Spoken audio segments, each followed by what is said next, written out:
entraré a Jerusalén.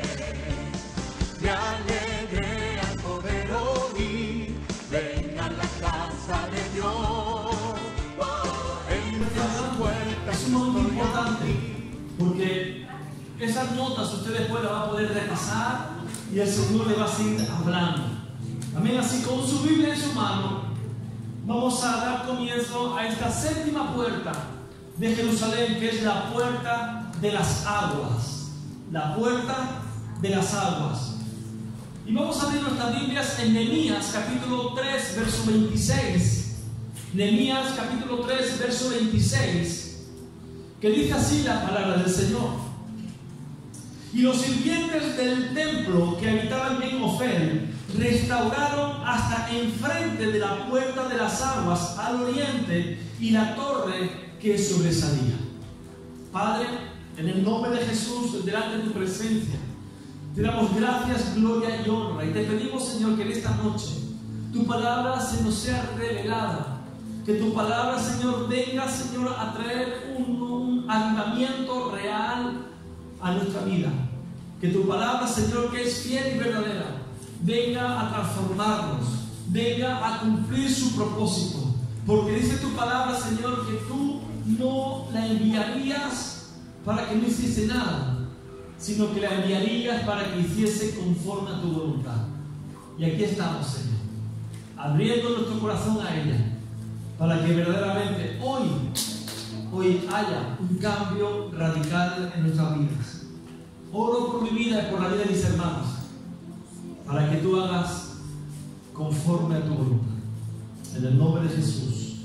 Amén. La puerta de las aguas. Si ustedes han estado atentos, hemos estado viendo 6 puertas anteriormente. Comenzamos con la puerta de las ovejas. Continuamos con la puerta del pescado.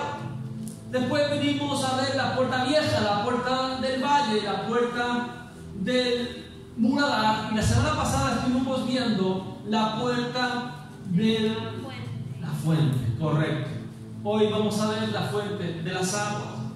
Aquí esta escritura no nos dice que la fuente, la puerta de las aguas estuviera rota, estuviera destruida. Simplemente nos dice que lo que reconstruyeron el muro llegaron hasta la puerta de la fuente de las aguas, perdón. Esta puerta, dicen los historiadores, que esta puerta no fue destruida. No es una puerta sumamente importante, como podemos entender en las otras puertas, en el sentido de utilidad en aquel tiempo. Pero tiene una gran importancia en el sentido espiritual, que es lo que hoy vamos a estar aprendiendo.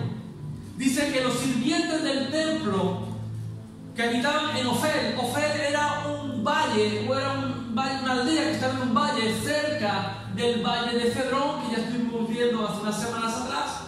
Es una aldea que estaba a las afueras de la ciudad amurallada de Jerusalén, y ahí es donde habitaban esos sirvientes que por turnos iban y venían para servir en todo lo necesario al templo, lo que era llevar el agua, lo que era llevar la leña para los sacrificios, etcétera, etcétera. Estas personas, los sirvientes del templo, restauraron, dice, hasta enfrente de la puerta de las aguas, al oriente. Diga conmigo, al oriente.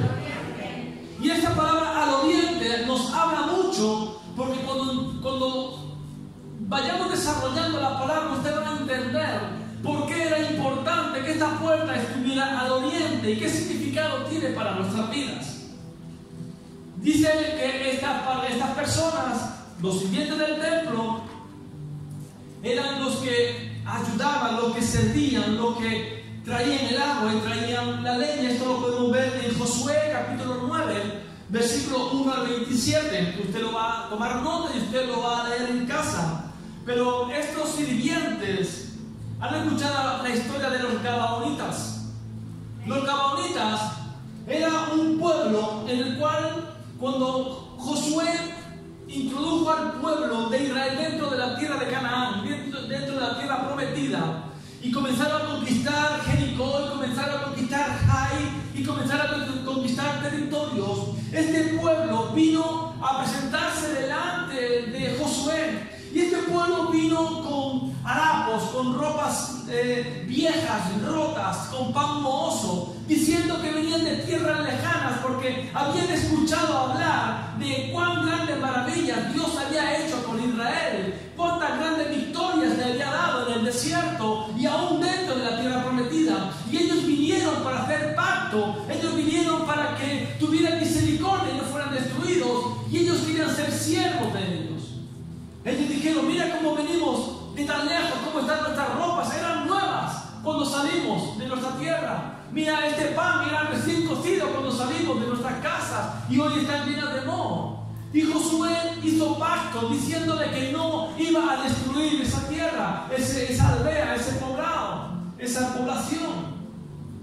Pero se dio cuenta de que ellos le habían engañado, porque los gabaonitas formaban parte dentro de la tierra de Canaán, de los cuales Dios había mandado destruir para no mezclarse con ellos.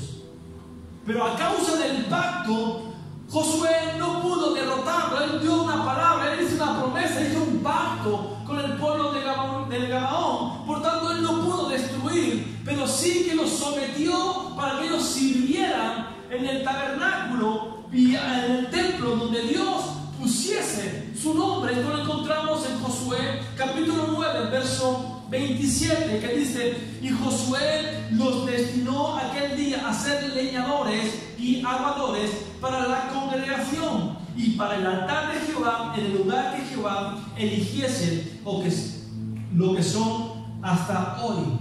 Esto es lo que aún en esos tiempos, en los tiempos de Nehemías, esa gente, los gabaonitas, seguían siendo los servidores del templo.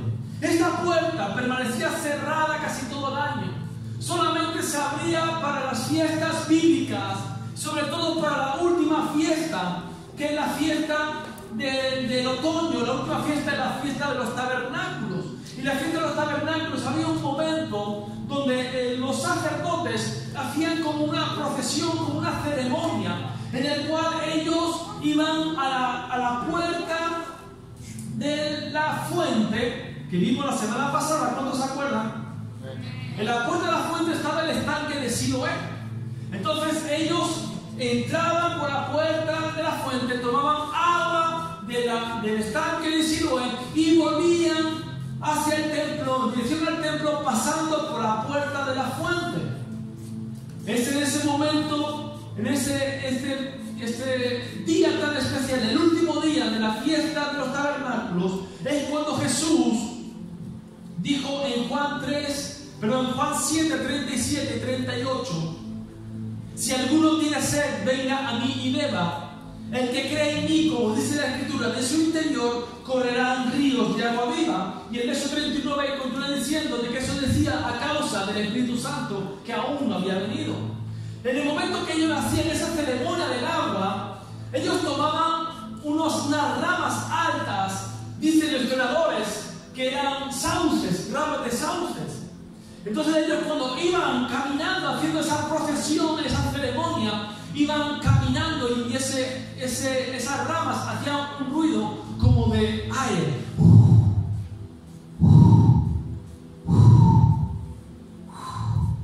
Y en esa procesión, por eso Jesús dijo, y podemos entender en la Escritura, que Él estaba hablando del Espíritu Santo, porque ese sonido en hebreo significa ruach, y ruach es el nombre del Espíritu Santo. Es por eso que podemos entender que en el momento que la ceremonia del agua era un momento importante, el último día de la fiesta de los tabernáculos, y que Jesús vino a traer revelación del Espíritu Santo que aún no había venido, pero que había de venir. La semana pasada estuvimos viendo la importancia de la puerta de la fuente, y hablamos de la importancia de ser llenos del Espíritu Santo. La importancia de que el Espíritu Santo esté en nuestras vidas, porque sin el Espíritu Santo, déjeme decirle, no somos nada. Sin el Espíritu Santo no podremos cambiar nuestras vidas.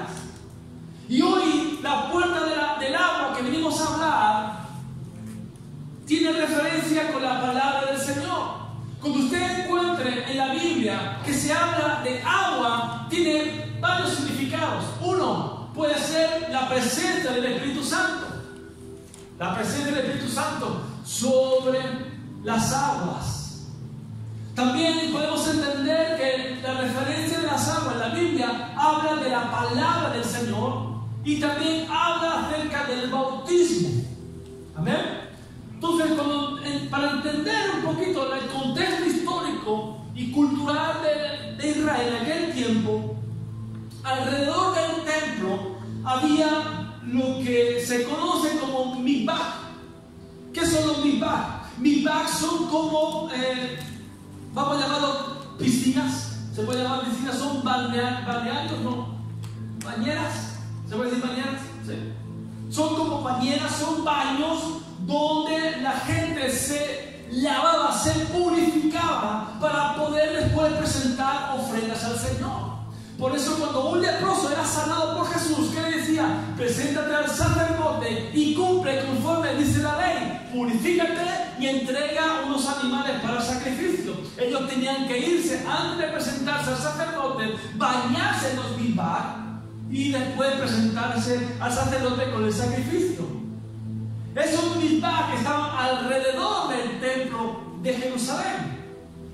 Y es algo curioso porque cuando en Hechos capítulo 2 está el derramamiento del Espíritu Santo y el apóstol Pedro se levanta a predicar y dar el primer mensaje, el primer sermón, que 3,000 personas se convierten y se bautizan, ¿dónde piensa que fueron bautizados?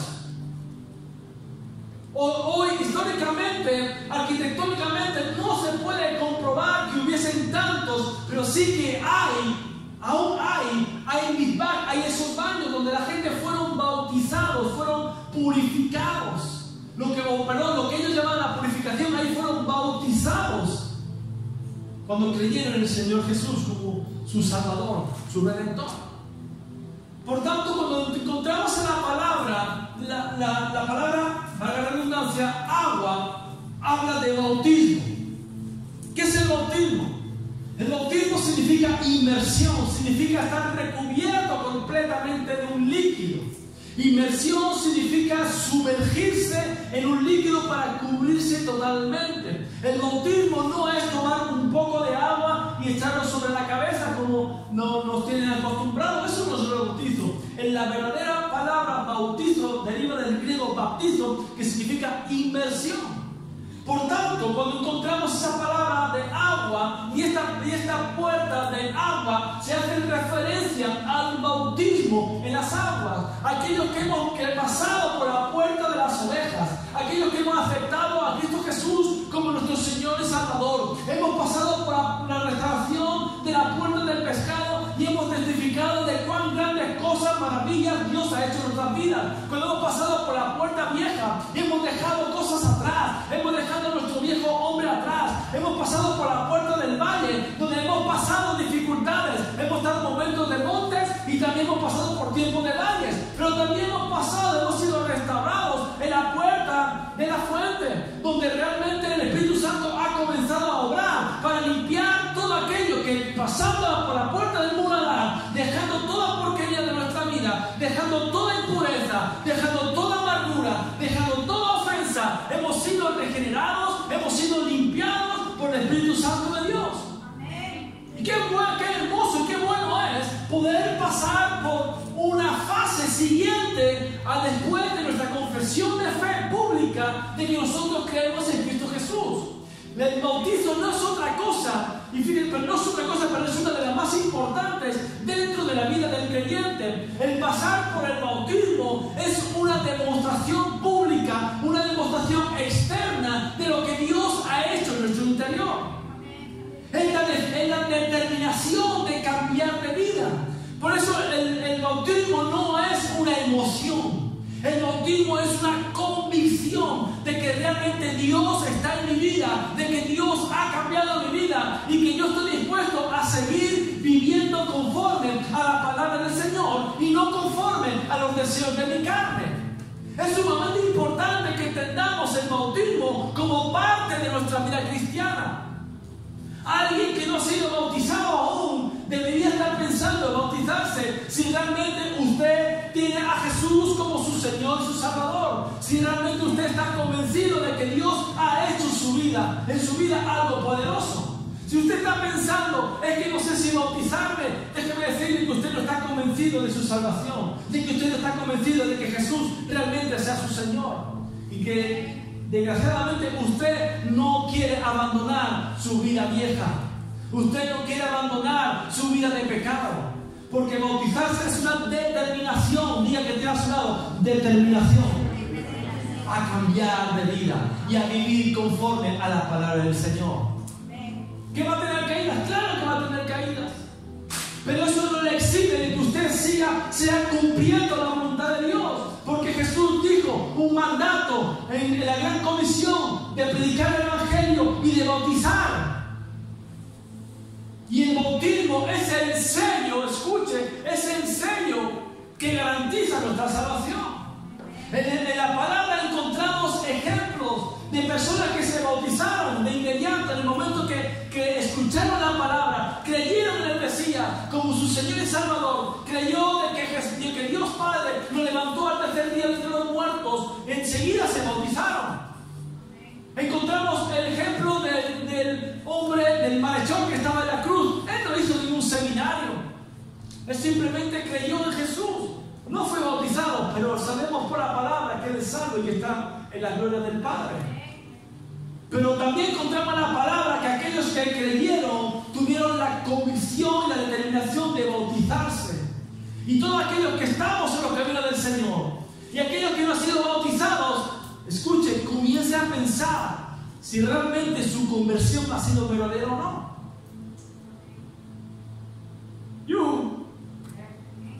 Sumamente importante entender lo que es el bautismo en nuestras vidas, porque es la garantía, es el sello donde usted está determinando de que Dios es realmente su Señor y su Salvador, y que usted quiere caminar conforme a Él, y de que usted quiere vivir conforme a su palabra y no conforme a su vida. Usted está renunciando a vivir la vida pasada.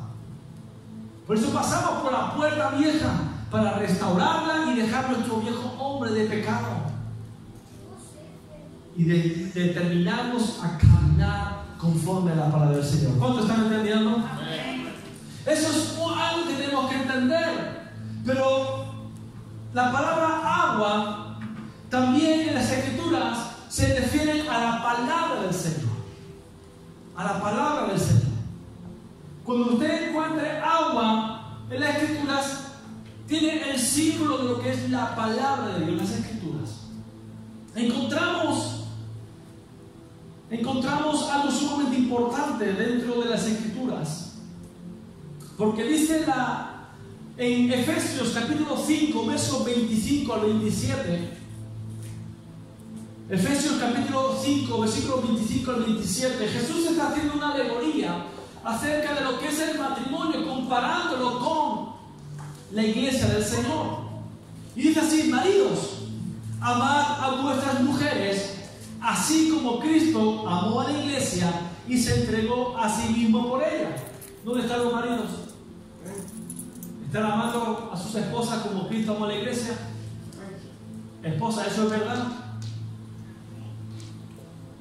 Verso 26: para santificarla, habiéndola purificado por el lavamiento del agua por la palabra, a fin de presentársela a sí mismo una iglesia gloriosa, que no tuviese mancha, ni arruga, ni cosas semejantes, sino que fuese santa y sin mancha. Ahora, ¿qué es? ¿Qué es la palabra? ¿Qué es la palabra del Señor? La Biblia, la palabra de Dios, es la voz de Dios. La palabra es la mente de Dios. La palabra son los pensamientos de Dios. La palabra es el corazón de Dios. Toda la Biblia ha sido inspirada por Dios. Las Escrituras, aunque han sido usados hombres para transmitir la palabra del Señor, toda ella ha sido inspirada, tiene su origen en Dios mismo. Eso lo dice en 2 de Timoteo, capítulo 3, verso 16. donde dice toda la Escritura es inspirada por Dios y útil para enseñar, útil para redarguirse, para reprender, es útil para corregir, es útil para instruir en justicia. Toda palabra, toda Escritura es inspirada por Dios. Muchas veces no vamos a entender esos pensamientos de Dios, porque hemos dicho que la palabra es la voz de Dios, son los pensamientos de Dios, es el corazón de Dios. Y muchas veces no vamos a entender los pensamientos de Dios. ¿Cuándo entienden los pensamientos de Dios? Y a veces que nos hacemos bolas intentando comprender a Dios, no lo vamos a comprender. Pero la palabra nos dice que no debemos entender a Dios, sino creer a Dios. Porque si queremos entenderlo, déjeme decirle, no lo vamos a entender. Usted obedezca y después va a ver el resultado de la bendición que Dios tiene para su vida, aunque no lo entienda. Dios mismo dijo en Isaías capítulo 55, versos 8 y 9, porque mis pensamientos no son vuestros pensamientos, ni vuestros caminos mis caminos, dice Jehová. Como son más altos los cielos que la tierra, así son mis caminos, más altos que vuestros caminos, y mis pensamientos más que vuestros pensamientos. Para poder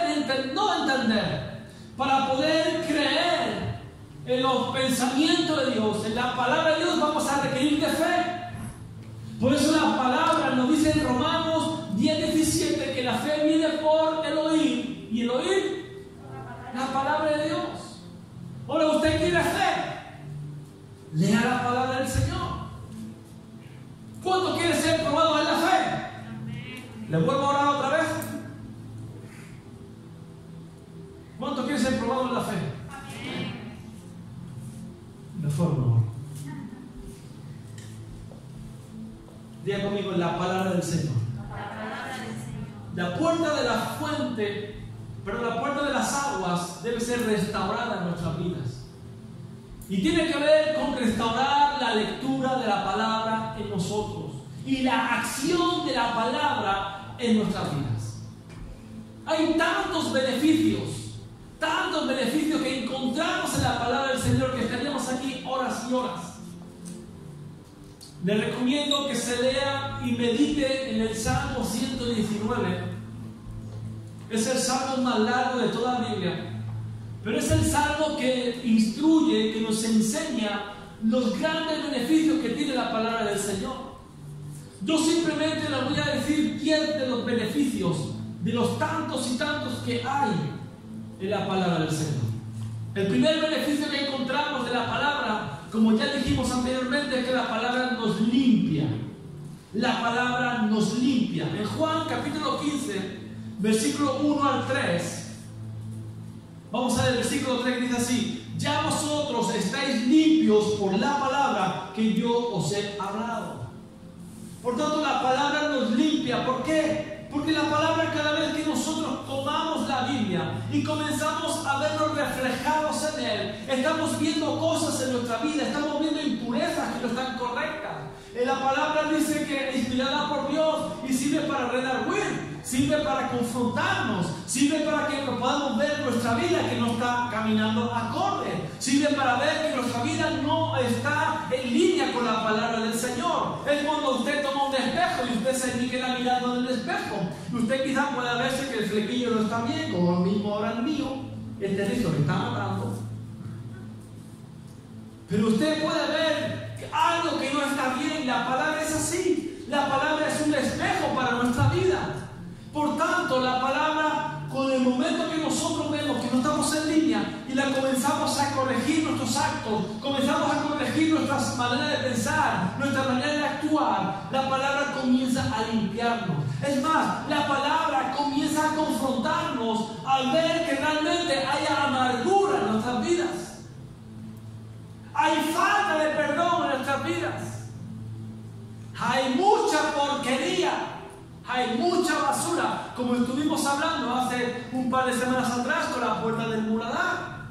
La palabra nos enseña que realmente hay algo, una impureza en nosotros que necesita ser limpiada, que necesita ser eliminada de nuestras vidas. Y es por eso que necesitamos restaurar la puerta del agua, que es la palabra del Señor. ¿Cuántos están aquí? Amén. Otro beneficio que encontramos es que la palabra nos revela quién es Jesús. Escucha, encontramos discípulos que quieren empezar por el tejado. Quieren aprender a ser llenos del Espíritu Santo. Quieren aprender a atar y desatar demonios. Quieren hacer liberación. Quieren ministrarse en el interior, pero no conocen a Jesús.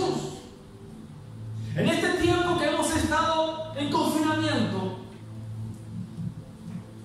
después de hacer la enseñanza por internet, muchos me escribían diciendo: pastor, y esto no lo entiendo, y esto por qué, y comenzaban a sacar cosas teológicas cuando ni siquiera conocen a Jesús.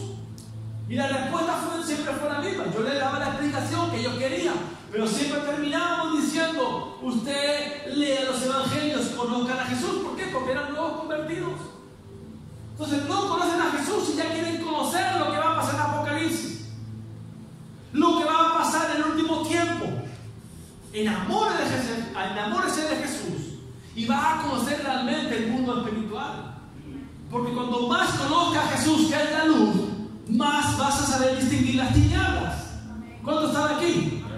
Amén. Es por eso que necesitamos enamorarnos de Jesús. Por eso necesitamos leer la palabra. Porque cuando usted lee la palabra, usted va a conocer el corazón de Dios. Y el corazón de Dios es un corazón de compasión. El corazón de Dios es un corazón de amor por las vidas, por los perdidos. Cuando Jesús caminaba por la tierra, dice la palabra que Él tenía compasión, que Él tenía amor, que Él veía las vidas como ovejas que no tienen pastor. Y ahí vemos el corazón, la misericordia, la gracia de Dios. Y es por eso que usted y yo necesitamos enamorarnos más de Jesús. Está bien querer conocer, pero vamos a empezar la casa por el cimiento, no por el tejado. ¿Cuántos me están entendiendo? Diga que tiene a su lado: enamórate de Jesús. En Juan capítulo 1, verso del 1 al 3, nos habla cuando Jesús, lo que es Jesús, Jesús es el verbo, y el verbo era Dios. Entendamos que para conocer la palabra del Señor, para conocer al Señor, para conocer a Jesús, tenemos que conocer la palabra de Dios. La palabra nos revela quién es Jesús. La palabra nos revela quién es nuestro Salvador. Escuchen. Creo que lo dije la semana pasada o la anterior, pero se lo voy a repetir. No es lo mismo haber escuchado o haber conocido de oídas a Dios que haberlo experimentado. Y la palabra lo que nos asegura es que conforme más vamos conociendo, más lo vamos experimentando. Cuanto más conocemos a Jesús, su faceta de sanador, más lo vamos a experimentar en nuestras vidas. Cuanto más vemos la compasión de Jesús, más lo vamos a experimentar en nuestra vida, demostrando compasión con los demás. Por tanto, usted limítese a enamorarse de Jesús, a conocer a nuestro Dios, a nuestro Señor. Comience por el cimiento, como dije anteriormente. ¿Amén? ¿Cuántos están aquí? ¿Cuántos están durmiendo? Bien. El tercer beneficio que encontramos es que la palabra nos revela la seguridad de la salvación. En 1 Corintios capítulo 15, versículo 1 y 2. Dice: además os declaro, hermanos, el evangelio que os he predicado, el cual también recibisteis, en el cual también perseveráis, por el cual asimismo, si retenéis la palabra que os he predicado, sois salvos, si no creísteis en vano. Por tanto, la palabra nos asegura nuestra salvación. La palabra nos da la fe para saber, para creer que realmente la obra de la cruz vino para traer salvación eterna a nuestras vidas. Otro beneficio es que la palabra tiene el poder de transformar las vidas. El Espíritu Santo y la palabra es un equipo perfecto. Usted puede llenarse de palabra, pero si no está lleno del Espíritu Santo, no sirve de nada. La palabra y el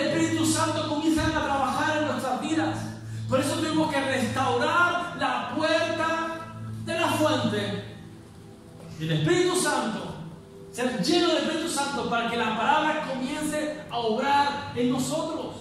La palabra tiene el poder de transformarnos. La palabra tiene el poder de cambiarnos radicalmente. Escuche, en Hebreos capítulo 4, verso 2 dice que la palabra de Dios es viva y es eficaz. ¿Por qué es viva? Porque en el momento que usted lee un versículo que dice perdona 70 veces 7 y está hablando del perdón, y usted está medio enfadado o enfadado del todo con alguna persona, y usted comienza a aplicar la palabra, esa palabra se vuelve viva. Y por tanto, si es viva, va a dar fruto. ¿No te están entendiendo?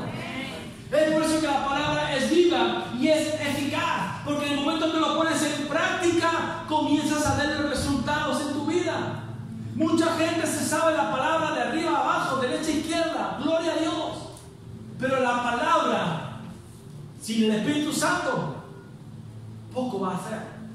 Porque el Espíritu Santo le va a constreñir para que usted ponga en práctica la palabra. Porque si no, la palabra simplemente es letra. Pero el Espíritu vivifica. El Espíritu te viene a traer convencimiento de esa palabra. Y te trae convencimiento para poder practicar la palabra, ponerla en práctica, ponerla en obra y ver los resultados en tu vida. ¿Cuántos hemos aprendido la palabra y no la hemos puesto en práctica? Y no vemos resultados. Pero en el momento que usted comienza a practicarla, a vivirla, usted comienza a ver cosas sobrenaturales en su vida. Comienza a ocurrir cosas tremendas en su vida. Por eso es necesario entender que la palabra puesta en práctica tiene el poder de transformar las vidas. Otro beneficio es que la palabra nos ajusta a Dios. ¿Qué quiere decir eso? En Santiago capítulo 1, verso 22 nos dice: sed hacedores de la palabra y no tan solamente oidores. Ser hacedor de la palabra, eso va a calibrar nuestra vida con el Señor. Muchas veces queremos acomodar la palabra del Señor a nuestra vida, pero eso no es correcto. Nuestra vida tiene que acomodarse a la palabra del Señor. Ser hacedores de la palabra es lo que realmente, volviendo al punto anterior, es lo que va a traer transformación en nuestras vidas. Ser hacedores de la palabra es lo que realmente va a traer frutos a nuestra vida. Ser hacedores de la palabra es lo que realmente vamos a ver que en nosotros, en nuestra vida, realmente vamos a ver el reflejo que no nos gusta, que hablábamos antes del espejo, acomodándose a la palabra. Esto no me gusta, lo quito. ¿Pero qué hacemos? Señor, háblame. Perdona 70 veces 7. No, esto no me gusta. ¿Sí o no? Es así. Y solo nos gusta las palabras que nos bendicen, las palabras que no nos confrontan, que las palabras que nos dejan caminar igual como estamos bien. Y vamos soltando los aleluya y nos gloria a Dios. Escuche, la palabra te tiene que confrontar. Porque si la palabra no te confronta, nunca vas a cambiar.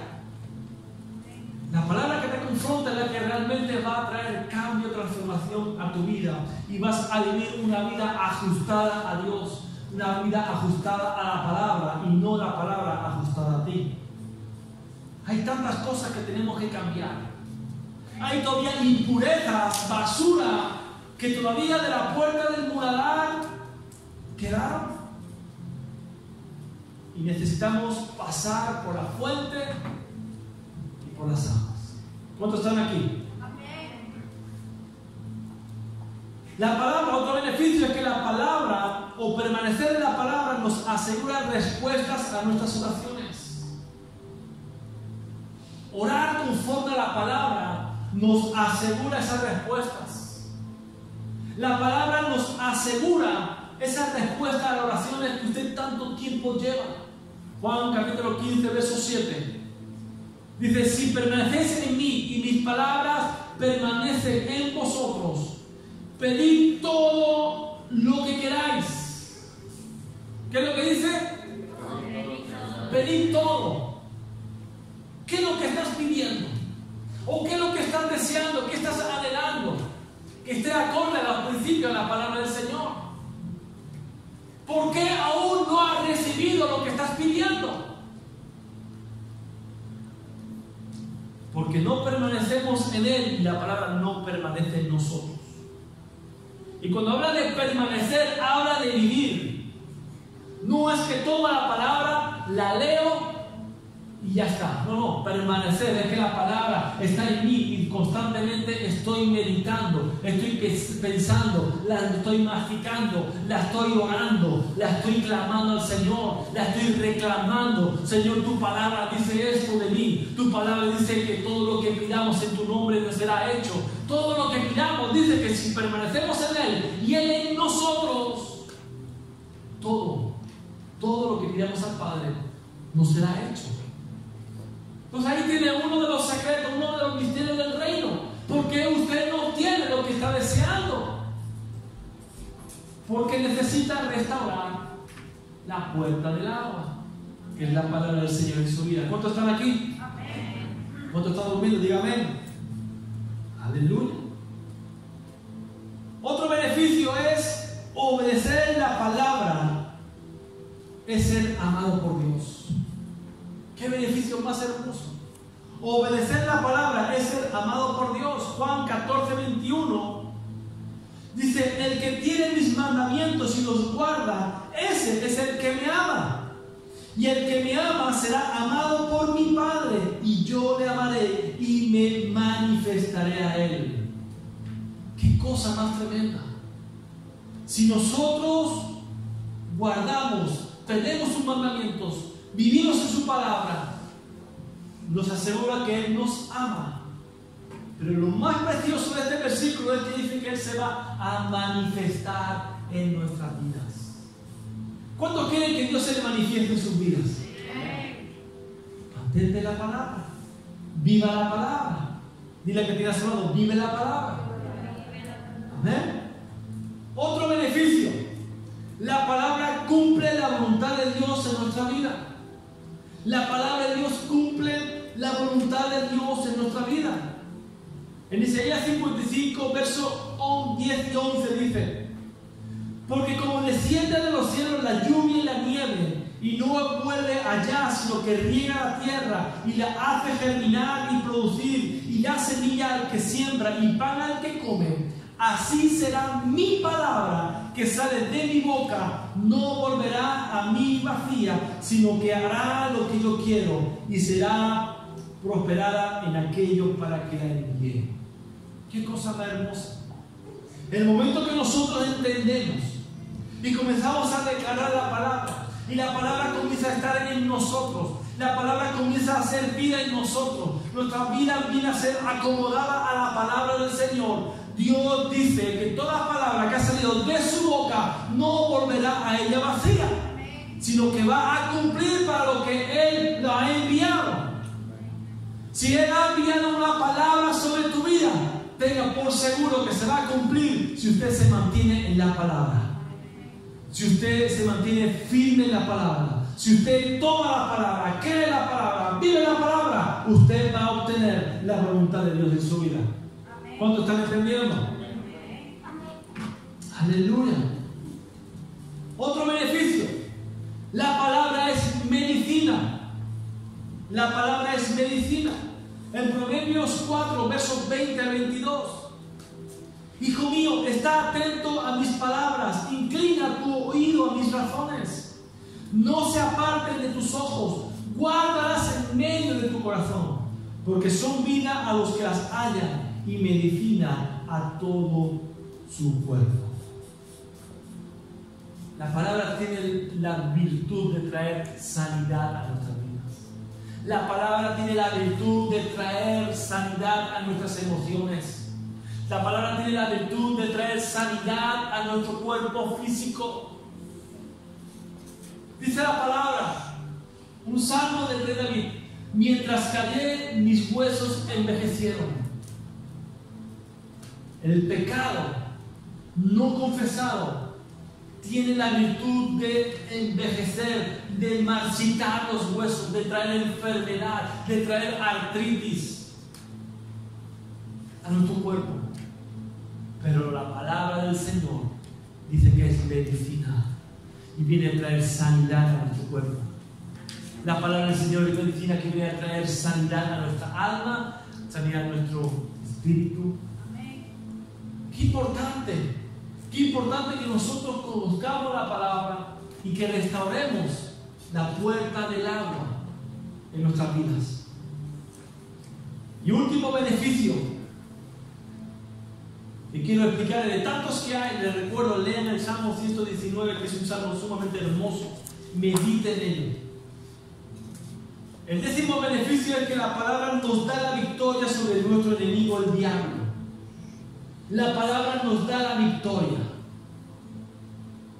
En Mateo capítulo 4, este capítulo es sumamente importante y conocido, donde Jesús fue llevado al desierto por el Espíritu Santo, después de ser bautizado, después de ser empoderado en el río Jordán, después del bautismo. Fue llevado al desierto y Satanás vino para tentarlo. Y él resistió toda tentación a través de ¿qué? A través de la palabra. Cada vez que Satanás venía a tentarlo con algo, escrito está. Así dice la palabra. Y esa es la respuesta que nosotros debemos dar al diablo. Cada vez que seamos tentados, la palabra dice. Cada vez que Satanás venga a probar, a tentarnos, para hacernos caer, le vamos a contestar. La palabra dice. La palabra de mi Señor dice, mi Dios me dijo, y es la única manera que vamos a vencer a todo plan del enemigo. Por eso la palabra nos asegura la victoria. Tenemos victoria gracias a la cruz del Calvario. Tenemos victoria gracias a la obra preciosa del Calvario. Pero tenemos victoria también a través de la palabra. Por eso usted tiene que orar con la palabra. Y usted cada vez que ore tiene que tomar la palabra y comenzar a declarar la palabra. La palabra tiene poder. La palabra tiene poder, escuche. El mundo, dice la palabra, que está encegado. Que Satanás, el príncipe de este siglo, ha cegado el entendimiento, ha nublado el entendimiento para que el mundo no pueda creer en Jesús. Pero la palabra también nos dice que el Evangelio es poder para salvación. Entendamos algo sumamente importante, que la palabra nos va a dar la victoria a nuestras vidas y va a traer victoria a la hora de predicar a los demás. Porque por muy cegado que esté por el príncipe de este siglo, la palabra tiene poder. Y una palabra que hemos leído en Isaías va a cumplir el propósito. Es una semilla que sí o sí va a dar fruto, es que sí o sí va a crecer y va a hacer el fruto conforme a lo que ha sido enviado. Leíamos en este capítulo 3 de Nehemías, versículo 26, que la puerta de las aguas estaba al oriente. Al oriente es el este, y el este es por donde sale el sol. ¿Y por qué digo que esto es importante? Porque es, cada vez que vemos hablar del sol o de la salida del sol o la puesta del sol, la luz del día, todo eso tiene que ver con la palabra del Señor. Porque tenemos que dejar que nuestra vida reluzca, salga esa luz de la palabra, nos alumbre la luz de la palabra. Es por eso que es importante ese detalle que muchas veces pasamos por alto, que la puerta estaba al oriente quiere decir al este, y en este sale el sol es justicia. La palabra de Dios viene para nuestras vidas a traernos luz. Nosotros necesitamos restaurar la puerta en nuestras vidas, la puerta del agua. Hay mucha gente derrotada dentro de la iglesia porque no lee la palabra. Hay mucha gente que se sabe más los TikTok, que se saben más las personas de los youtubers, que no lo que dice la palabra del Señor. Y eso es triste. Y son vidas hermosas que amamos, pero que andan en derrota. Y la palabra no nos dice que Dios nos da derrota, sino que Él nos da hacer caminar de victoria en victoria, de gloria en gloria. Pero se ha preguntado por qué vive en derrota. Se ha preguntado por qué está siempre peleando con la misma circunstancia. Es porque la palabra no permanece. La palabra no permanece. Somos como esa semilla, esa parábola que Jesús dijo que la semilla caía al lado del camino, caía en piedras, y solamente aquella que cayó en tierra fértil es la que dio el fruto. Ahora la pregunta en esta noche es: ¿qué tipo de terreno eres usted? ¿Qué tipo de tierra eres tú? ¿Dónde está cayendo la semilla que estás escuchando cada viernes, cada domingo, cada reunión de célula? ¿En qué tipo de tierra está cayendo? ¿Cómo está la puerta? ¿Cómo está esa puerta del agua? ¿Cómo está esa puerta que debe ser restaurada o no? Esta noche de Shabbat, usted tiene que comprometerse con el Señor. Escuche, es la palabra que va a transformar su vida a través del Espíritu Santo. El Espíritu Santo va a traer revelación. El Espíritu Santo va a traer memoria de la palabra. Pero usted tiene que dar el primer paso, tomando las Escrituras, leyéndolas, memorizándolas, meditándolas. No tenga prisa. No tenga prisa. El año da más tiempo que suficiente para que usted la lea en todo un año y le dé tiempo a meditarla. La cuestión es que usted se ponga y comienza a vivir en la palabra. Siempre le hemos dicho aquí en la iglesia: la palabra no solamente es para leerla, sino es para vivirla. Si usted quiere caminar en victoria, comience a vivir la palabra del Señor. Muchos deben restaurar esa puerta en esta noche. Yo quiero invitarle a que usted se ponga de pie y que podamos orar conforme a la palabra que el Señor habló a nuestro corazón hoy día. De estos 10 beneficios, pero como digo, hay tantos beneficios de la palabra. Y todo comienza por enamorarse de Jesús. Cuando usted comienza a leer los evangelios y comienza a conocer la persona de Jesús, comienza a enamorarse de Él, va a comenzar a experimentar cosas sobrenaturales en su vida. Yo quiero pedir esta noche que usted cierre sus ojos.